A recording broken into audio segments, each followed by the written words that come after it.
Utiliser des vieux chargeurs pour les transformer en chargeurs variables et en courant et en tension, c'est faisable en utilisant un module. C'est ce qu'on va voir dans cette vidéo, comment transformer vos vieux chargeurs pour charger plusieurs types de batteries avec un même chargeur. On voit ça maintenant et paf, c'est parti. Allez, bonjour à tous et bienvenue dans cette nouvelle vidéo. On va parler de chargeurs, effectivement. Je vais vous montrer une méthodologie simple et efficace pour transformer, par exemple, des chargeurs comme ceux-là, par exemple. Ce sont des 58 volts, 8 même.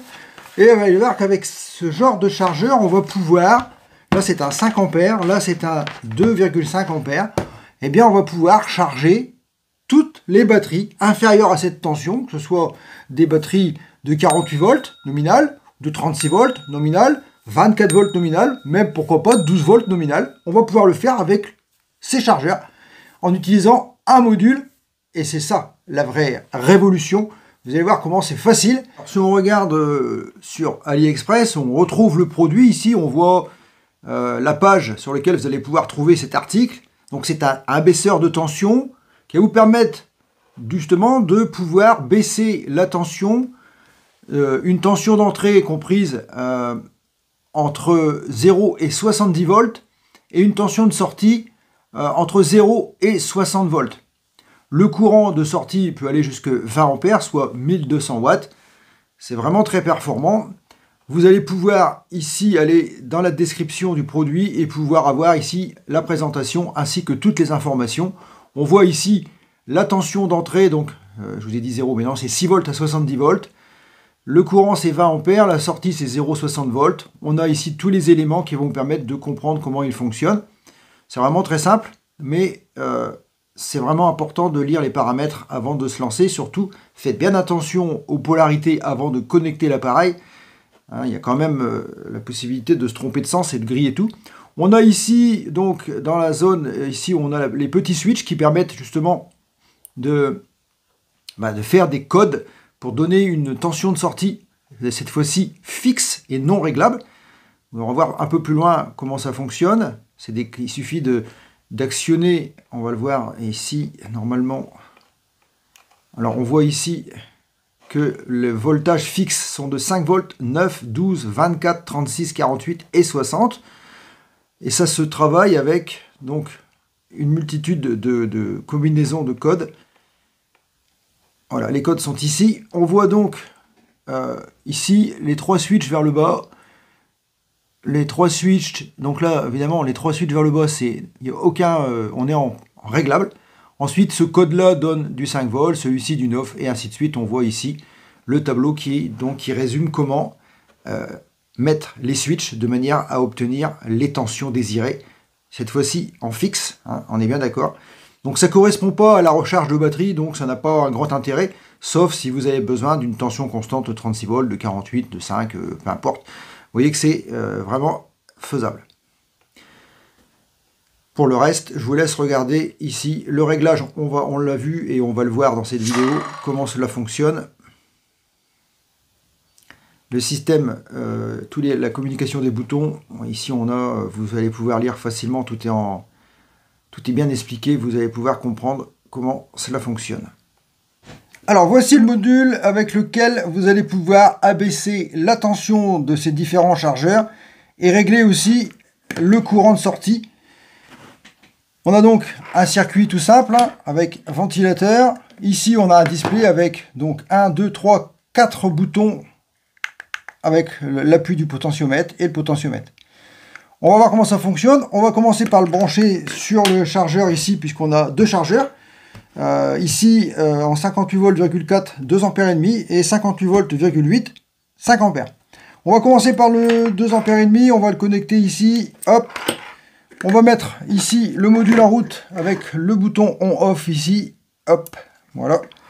L'écran automatiquement lui s'allume. Voilà. On va pouvoir du coup régler la tension de notre batterie qui est ici, c'est une 36 volts nominale, donc 42 volts. On voit qu'ici on est à 54 volts,6. C'est pas ce qu'on veut. Donc on va rester ici, on appuie une fois sur le premier bouton pour déplacer le curseur. On va aller sur le 4 ici et on va faire descendre la tension à 42 volts. Voilà, on va rappuyer une fois et une deuxième fois pour remettre ici à 0. Hop. 42 volts. Hop. Voilà. On va faire maintenant pour le courant de sortie. On est à 1,5 ampère. On va mettre le maximum puisque notre chargeur est capable de donner 2,5. On va brander 2,5. Voilà. Et on valide. Maintenant, on peut brancher la batterie. Donc, la batterie, je vous le rappelle, c'est une 36 volts nominale. J'ai réglé le BMS programmable à 6 ampères de charge, de manière à être sûr de pouvoir démarrer une charge. On voit ici sur l'écran qu'on est en off, donc ça veut dire que ça ne charge pas, rien ne fonctionne. On voit que la batterie, elle est chargée à 35 volts, 32, 31. Si on appuie ici sur le bouton démarrer, on démarre la charge. Voilà, la charge démarre. On entend le ventilateur du module qui se met en route. Il y a un échauffement automatiquement. Voilà, on est à 75 watts. Ici, on voit les watts, 75 watts,10. On voit la batterie qui monte. On charge à 2,06 ampères. C'est pas vraiment ce que donne le chargeur. Il est donné pour 2,5, mais en général, c'est jamais respecté. Voilà, donc on a vu avec celui-ci, on va passer aux 5 ampères pour voir un peu si on arrive à aller jusqu'aux 5 ampères. Donc, on arrête la charge en appuyant sur le bouton. On va pouvoir déconnecter ici. On va arrêter ici d'abord le circuit avec le bouton off. On débranche le chargeur. On rebranche le chargeur 5 ampères. Voilà. On remet en route le système. On a l'auto-alimentation du ventilateur pour dire que le module fonctionne bien et que le ventilateur fonctionne. C'est en fait la preuve que le ventilateur est en bon état. On va ici du coup aller modifier avec toujours ce bouton là le courant. On va commencer par mettre 4 ampères et demi. Voilà. Et on va démarrer la charge. Voilà. Le chargeur se met en route. Et on a bien 4 ampères,48. On va pousser la mécanique dans ses retranchements. On va voir jusqu'où on est capable d'aller. On va commencer par monter ici tout doucement. 4,6. Ça tient. 4,7. Ça tient toujours. 4,8. 4,9. 5 ampères. Voilà. À 5 ampères, là on est bien. On a un chargeur qui est efficace puisqu'on arrive à charger à 42 volts. Avec un chargeur de 58 volts,8, une batterie de 36 volts nominale, donc 42 volts à pleine charge, à exactement 5 ampères. Si on poussait un petit peu ici pour voir jusqu'où on est capable d'aller, voilà, 5 ampères,1, 5 ampères,2, 3, 4. Je ne vais pas pousser trop loin parce que la batterie, elle va pas trop aimer. Et ici, on a 200 watts de charge. Voilà. Allez, j'arrête parce que c'est pas bon du tout, parce que j'ai réglé ça sur la batterie, mais elle n'est pas capable de supporter une telle charge. C'est juste pour les montrer, pour pouvoir vous montrer pendant la démo comment ça fonctionne. Alors ici, ce bouton-là, il nous donne du coup la tension, accès à la tension d'entrée. C'est-à-dire ici, on est en 58 volts,1. Voilà.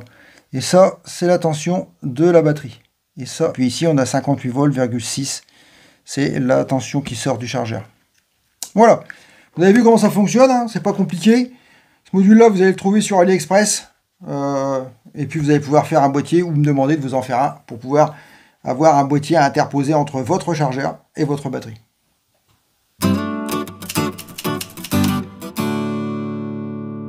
Pour le câblage, il n'y a rien de bien compliqué puisque si on regarde la plaquette électronique, on voit simplement qu'on a d'un côté l'entrée in et la sortie out. Alors franchement, à part se tromper dans la polarité, je ne vois pas ce qui peut vous arriver. Le module display, lui, est déjà connecté quand il arrive dans la boîte, donc il n'y a rien à connecter. Hein. Ou si vous jamais avez besoin de le déconnecter, faites bien attention à bien remettre les fiches au bon endroit. Sinon, après, la seule priorité, c'est vraiment de bien faire attention de ne pas rentrer plus de 70 volts sur l'entrée in pour ne pas détériorer votre circuit. Pour le reste, après, vous n'avez plus qu'à agir sur le display pour pouvoir faire vos réglages. Donc, c'est vraiment très, très simple. Alors bien évidemment, ce système-là, vous pouvez aussi l'utiliser pas seulement pour charger une batterie de 36 volts. Vous allez pouvoir recharger une batterie de 24 volts, une batterie de 48 volts, une batterie de 12 volts, pourquoi pas. Et vous allez même pouvoir vous en servir comme alimentation de laboratoire. Si vous avez besoin de faire des essais, des tests, vous avez besoin d'une tension bien précise, je sais pas moi, je vais dire n'importe quoi, vous avez besoin de 18 volts, et bien avec ça vous allez sortir du 18 volts. Si vous avez besoin de 21 volts pour charger une batterie d'électroportatif à 21 volts, vous pourrez également, avec un chargeur de 58 volts, ou un chargeur de 42 volts, ou un chargeur de 24 volts, sortir du 21 volts. Vous pouvez mettre ce que vous voulez. La tension d'entrée, de toute façon, vous ne pourrez pas être au plus haut que la tension d'entrée, mais vous pourrez être plus bas que la tension d'entrée. Donc, vous pouvez faire tout ce que vous voulez, toutes les combinaisons possibles, imaginables. Je vais vous programmer un boîtier qui va pouvoir bien intégrer cet appareil.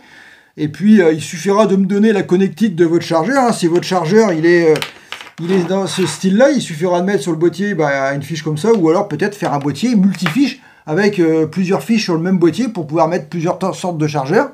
Pourquoi pas? Ça peut être une belle idée, un beau produit à commercialiser. Si ça vous intéresse, on en parlera. Voilà. Je pense que je vous ai tout dit sur cette possibilité d'utiliser des vieux chargeurs pour charger des batteries. Ne les jetez pas, si vous en avez, gardez-les, parce que vous voyez qu'on peut faire plein de choses avec. Alors, j'espère que cette vidéo vous aura plu. J'espère que vous serez nombreux à l'apprécier et à la partager pour que tout le monde en profite. N'oubliez pas de vous abonner, d'activer les notifications comme d'habitude. De ne pas partir en fin de vidéo, cliquez sur une petite miniature pour rester avec moi. Ça me fait toujours plaisir. Le like, vous savez que ça me fait plaisir. Et puis, écoutez, je vous ai tout dit. Écoutez, on se retrouve très vite, je dirais même très bientôt, pour des nouvelles vidéos sur la chaîne de Mac Aventure. Et je vous dis comme d'habitude, dopo bas. Ciao.